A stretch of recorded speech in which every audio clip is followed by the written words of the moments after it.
Hey, what's up you guys? I'm Sara Lubratt, and today's video is episode 2 of a 5-part series coming out every Monday in January. In the last episode, we talked about brainstorming, plotting, outlining, and getting ready to write your story. And in today's episode, we are going to be talking about how to actually start writing and getting your idea down on paper. If you go on to enjoy this video, I'd really appreciate it if you could give it a big thumbs up because that really supports my channel by telling the YouTube algorithm that you liked my video and that somebody else might too. If you have not already subscribed, I highly recommend subscribing so that you don't miss the upcoming 3 episodes of this series. You could also turn on the bell notification if you want to be notified when those go live. If you have not already watched episode 1 in this series, I recommend going back and watching that, but if you're ready to start writing your book, let's get into it. I just want to reinforce the importance of scheduling and protecting your writing time. We talked about that a little bit in the last episode, but it seems like the biggest difficulty for writers is actually sitting down and doing the work. So it's so crucial to protect your writing time and just show up for yourself. I've heard some people say that they treat it like a meeting. When it's on their calendar, it's a non-negotiable. I've heard of other people getting to work 15 minutes early so that they can write in a Google Doc, writing for 10 or 15 more minutes more during lunch and then the few minutes after work. Truly, whatever time works best for you or whenever you can squeeze in and protect your writing time is going to be what's the most beneficial for you, because this is a case-to-case basis. But there's a saying that if you don't take your writing seriously, a reader won't either. Later on in this episode, we're going to be talking about how to remove distractions so that you can focus on your writing. You are protected writing time, but right now we're going to talk about consistency over inspiration. Yes, the idea of writing a book is so freaking fun. I fully believe that you are capable of writing a book. I think it's like 82% of the American population says that they have a book they want to write, and only 1% of the population actually sit down to write a book. A huge part of that is that people rely on inspiration over consistency. Habit, routine, and consistency will be there for you way more than the muse ever is. There's a quote on the muse from Stephen King's book On Writing that I wanted to share with you guys. Don't wait for the muse. As I've said, he's a hard-headed guy who's not susceptible to a lot of creative fluttering. It's just another job like laying pipe or driving long-haul trucks. Your job is to make sure the muse knows where you're going to be every day from 9 till noon or 7 till 3. If he does know, I assure you that sooner or later he'll start showing up. There's another quote from David Esterly that I wanted to share, and it says, "There's no waiting then for the muse to descend. You take up where you left off the night before. You come to the workbench every morning and ask yourself, where was I?" Inspiration is for amateurs, somebody once said. The creativity is incremental, not divorced from the making. You invent while you make. You work in the churn of the moment, and the forms seem to determine their own shape. You think with your hands. Showing up consistently and writing 270 words a day or a page a day for a year will get you further than writing 1,000 inspired words every couple weeks. Show up and the muse will find you there. So now that we've talked about protecting our writing time and consistency, I wanted to talk about the environment in which to write best. This, once again, will vary a little bit from person to person, but if you are choosing to write at home, and if you have the choice, I would recommend leaning towards an environment that has some natural light, especially if you're going to be writing during the day, maybe has some calming colors or some plants nearby. I love all of the wooden things around my desk, including my desk, my writing motivation board, my salt lamp if I can find it, my dragon that was made for me by a friend, my writing sign are all very natural and calming colors for me. I also have 5 plants, I believe, around me. I have an aloe plant that's currently being watered at my sink. I have a massive bird of paradise in that direction. I have a little avocado tree I'm working on growing, and then I have my 2 staghorn ferns above my couch that's next to me. And the natural light, calming colors, and plants create positive association with writing so that your brain wants to write and wants to sit down and do that process instead of locking yourself in a dark room where the only light is the light from your computer screen. You can also change up your location. This is also assuming you are writing in the space that you live in, but maybe if you realize that your space is not working, you try to change it up a little bit. This could either mean writing at the counter or on your couch or at a desk or whatever place you don't normally write. When I notice that my writing here is getting a little bit stagnant and I'm not feeling as creative, I will move my desk to be over in front of my big window. For that natural light, a little bit of like change of scenery, even though it's probably 10 or 12 feet away, or maybe you write best at a coffee shop or a library. Writing in the presence of published books, either in a library or a bookstore, I can find to be really motivating. And so sometimes when I'm just not feeling like I'm going to be productive in my space, I'll go to a library or a bookstore and I'll write there instead. The beauty of going to a library to write is that you don't have to pay for your seat. At least like in the same way that you might feel like you need to in order to go sit at a coffee shop or a bookstore. Leaving your living space to go write elsewhere might also help get you away from domestic distractions, whether that's family, laundry, laundry that needs to be folded, dishes that need to be done, a bed that's unmade. Sometimes it's very helpful to unplug yourself and completely enter a new environment in order to get your best words in. Part of setting up your environment might partially be setting up what your brain needs to be a little bit tricked into writing. Not necessarily tricked, that's probably a bad way to phrase it, but a consistent way to tell yourself that you are showing up to write. For me, this used to be making a cup of tea and lighting a candle. And I knew that when I had my tea and my candle was lit, I was sitting down to write. Sometimes when I'm writing out of my apartment or I'm writing in my apartment and I just can't focus, I will go to a website called ambientmixer.com, which is basically just like a free background noise website, and I will choose an ambient mixer to just be playing in the background, something without lyrics or words, something that has like fire crackling noises, something that's just kind of soothing that my brain will sort of tune out, but will also tune out all of the other noise and distractions that my brain is going through, because I cannot listen to music when I write. Some people can, I don't know how they do it, but something else we talked about in episode 1 of this series was writing playlists. I have a writing playlist for each of my story ideas, and those are not playlists that I listen to while I'm writing. Those are playlists that I listen to when I'm driving, or when I'm getting ready, or when I'm taking a productive break and doing my dishes or my laundry or something else, just so that my brain can kind of be working on my story ideas without me actively writing, so that when I sit down to write, I'm ready to go. But that's my favorite way to use music, is mostly when I'm driving, especially when I'm driving home or driving somewhere where I'm about to start a writing session, or when I'm taking a break between writing sprints for a productive break. One of the biggest questions I get about writing a book, which surprises me like every single time, is what software I use. And that question always surprises me because the software doesn't matter. I know authors who use Microsoft Word, I know authors who use Google Docs, I know authors who use a software called Scrivener, I know authors who write their first drafts by hand. The software, the method, or the medium does not matter. The only thing that matters is you getting your ideas down on paper. I say paper, it doesn't need to be paper. You can be putting your ideas down in your computer, whatever. The whole gist is getting your ideas down. The barrier to entry for writing a book is very, very, very low. You can write a book on Post-it notes, you can write a book on your phone. However you choose to do it does not matter as long as you are getting it down. Now let's talk about actually sitting down to write and eliminating the distractions that might be pulling you away from your writing. We talked a little bit about domestic distractions like laundry or dishes, and how fully leaving your space might solve some of those, but if you choose to stay in your space, or even if you leave your space, here are some other ways that you can minimize the distractions. Turn off your Wi-Fi.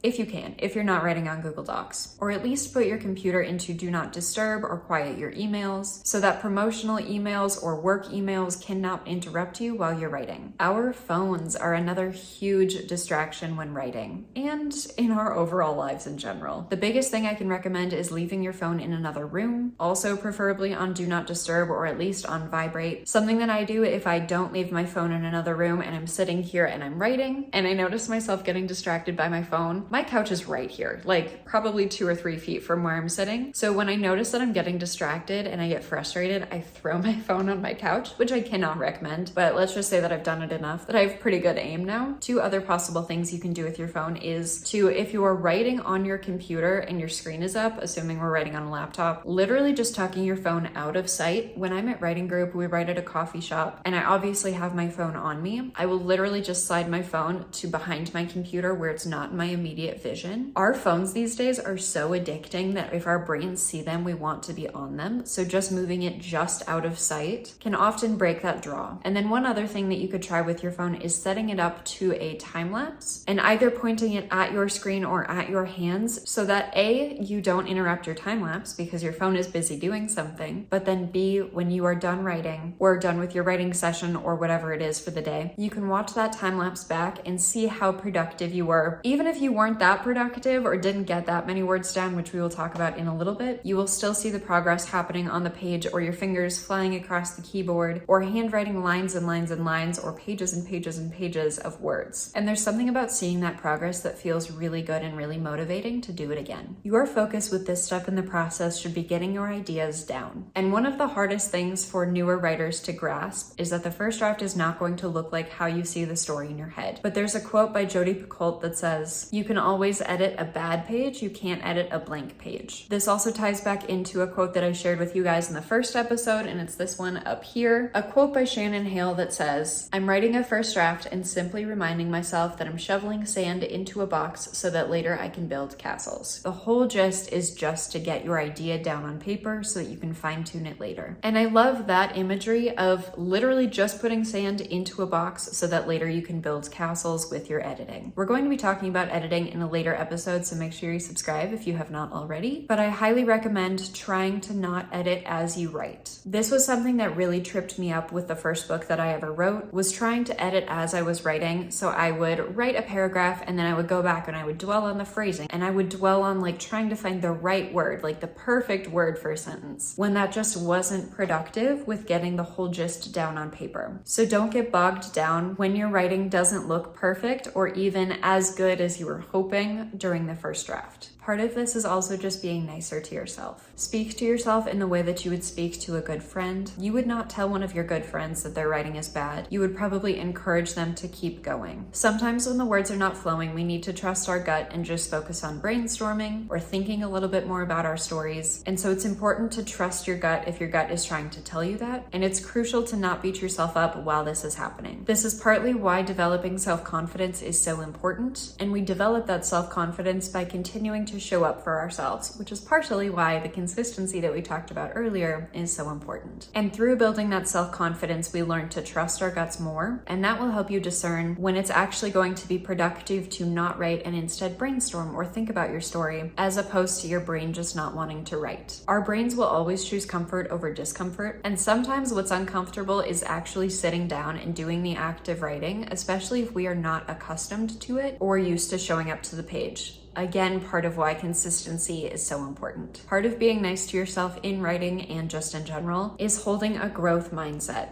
You're learning. We're all learning. Even writers who have written 20 books are still learning. With every chapter, with every book, we're still learning about how we write best, how to tell stories better, and it's important to remember to be kind to ourselves and continue to hold on to that growth mindset so that we don't just completely shut ourselves down because we're not perfect on the first try or the 20th try. When you keep in mind that you are learning and you're just trying to get your future self a few steps further, that can really help you not be so hard on yourself. Focus on the progress you're making. A page is progress, a paragraph is progress, a sentence is progress. Wanting to write a book is an amazing thing. Writing a book is an amazing thing. Finishing a book is an amazing thing. And so now let's talk about some tips on how to actually write the book so that you finish the book. The most actionable steps come in 3 parts for me. The first one is the blank page syndrome. Sometimes when we open up a new document or we're faced with a blank page, just having a blank page sitting in front of you can be incredibly daunting, and it's very easy to freak yourself out about it. And so the best advice that I've heard on this is to write a few random lines or to journal for a couple of lines before you begin writing. You could even jot down some ideas of what you hope to write in that scene that you're sitting down to write so that the page is no longer blank. It sounds like a really simple thing, but I highly recommend you try it. The second thing is writing in writing sprints. Some people set timers for their writing sprints for either 15, 20, 25, 30 minutes or so. Once you build up practice, maybe you can go for 45 minutes or an hour. I can typically do about 20 minutes if I'm writing in my apartment before I have to take a break. But if I'm at writing group or I'm writing out of my apartment, I can typically write for like an hour 15 before I need to like look up and relax for a sec,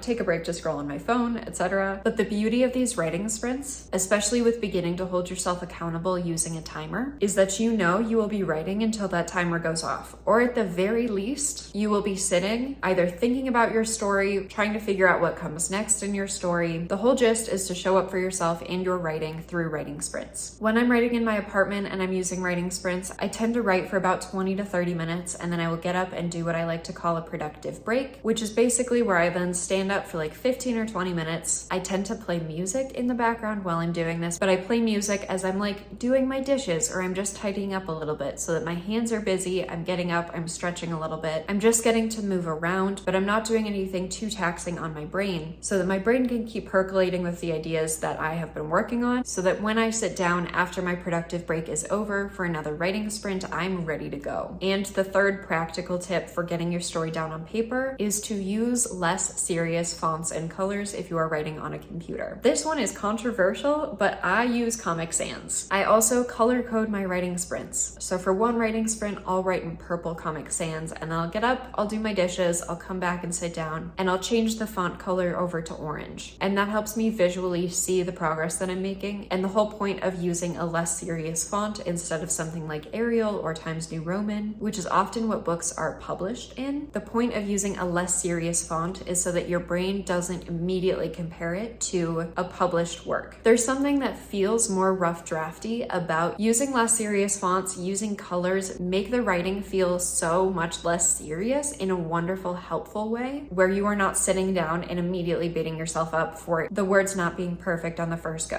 which again, for a rough draft, they won't be. So after you begin writing and you've started implementing some of those techniques, I have a couple other tips for you. When you get stuck, remember what we talked about in episode 1 of this series, which is promise, progress, and payoff. And when that doesn't work, you don't have to write in chronological order. There are literally no rules for writing a book. And I think sometimes we want rules, but I'm going to give you the permission that you don't need to write in chronological order. I do not think I have written a single book in fully chronological order. Nope, that's a certainty. I recently finished a novella that I wrote in almost chronological order, but there was still some jumping around. Again, take what works for you from these videos and leave what doesn't, but I leave myself spaces to fill in later when I can't figure something out. And when I say I can't figure something out, I mean when I can't figure something out immediately, because I'm not trying to slow myself down. I trust future Sarah to figure out the word that I'm looking for. So when I can't think of an exact word, we'll say I'm looking for a word that's sort of like confused. I will just put in parentheses confused / befuddled / something else, and then add a closing parenthesis and then just keep writing. I will also leave myself blanks when I can't think of the right word or when I can't think of what happens. Also, when I can't think of what happens, I will include in parentheses like, there needs to be a fight scene here, or this character needs to say something like this to this character. And I just don't want to figure it out in that exact moment. I leave a note for myself and then I just keep writing. Sometimes not writing in chronological order for me will mean just jumping a couple paragraphs down and leaving myself one of those notes and then continuing with the story where I know it continues. Sometimes not writing in chronological order will mean that I will skip to a completely different part of the book to write a scene, which then might help me figure out how I need to connect this scene to this scene that's way down here. But you don't need to write in chronological order. Nothing needs to be perfect during your rough draft. You just need to get your idea down. And however you choose to do that is wonderful. Something that works really well for me is tracking my progress. And this is also something that I recommend for you guys to try if you currently don't. Track your freaking progress. When you get to the middle of your book, which is also a future episode, progress sometimes feels like it starts to slow down just because your word count or your page count doesn't feel like it's going up as quickly as it was when you were writing the first 10 pages. This is completely normal, but a great way to work on fighting that is to track your progress. I keep a spreadsheet where I track word count and time, and I like tracking time goals and not just word count goals, because when I track my time goals, I am focusing on the input into the story as opposed to the output, which is the word count. Because sometimes I sit down and I stare at my computer for a couple hours and maybe I write 23 words. It doesn't happen very often if I'm being completely honest, but like currently as I'm filming this video, I'm working on brainstorming a book. I worked on brainstorming my book for 2 hours last night and I didn't write anything new. I just spent 2 hours on it. So I highlighted the little box in my spreadsheet that I keep word count in. I kept it at a 0 and I just gave it a light shade of green to show that I made progress. And then over in my time tracking, I wrote down that I had spent 2 hours brainstorming. This method works really, really well for me. I know that some people will hand make a graph or find a graph on Etsy that every 1,000 words you fill in a box or every 5,000 words you fill in a circle. But just giving yourself a visual way to track your progress will help you stick with it. Something that goes hand in hand with tracking is rewards. I have said this before and I'll say it again, we are not above bribery. If you want to give yourself a piece of chocolate every 50 words, every 100 words you write, if you want to buy yourself a new book every 10,000 words you write, if you want to buy yourself a cake every 15,000 words you write, find a reward that will motivate you to keep showing up.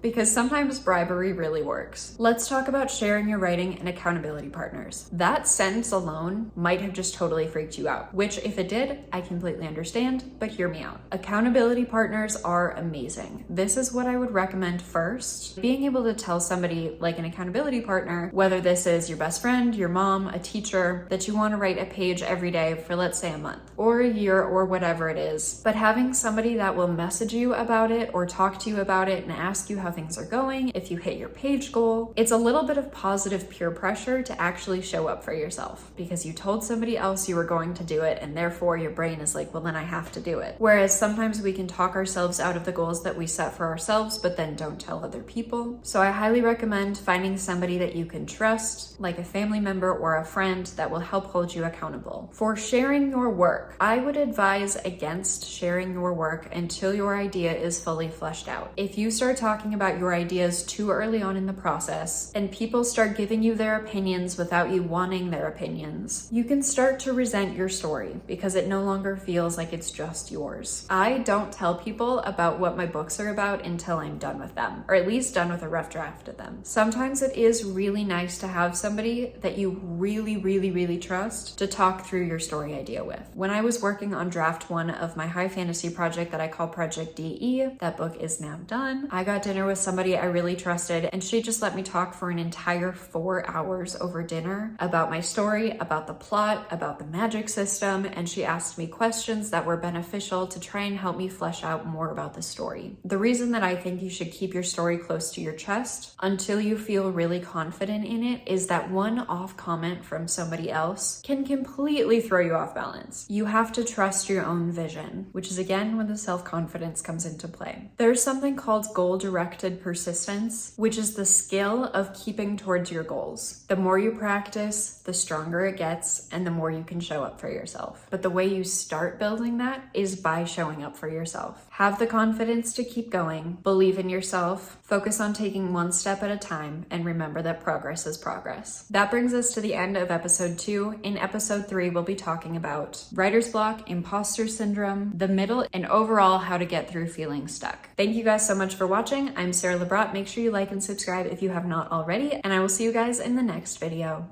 Bye!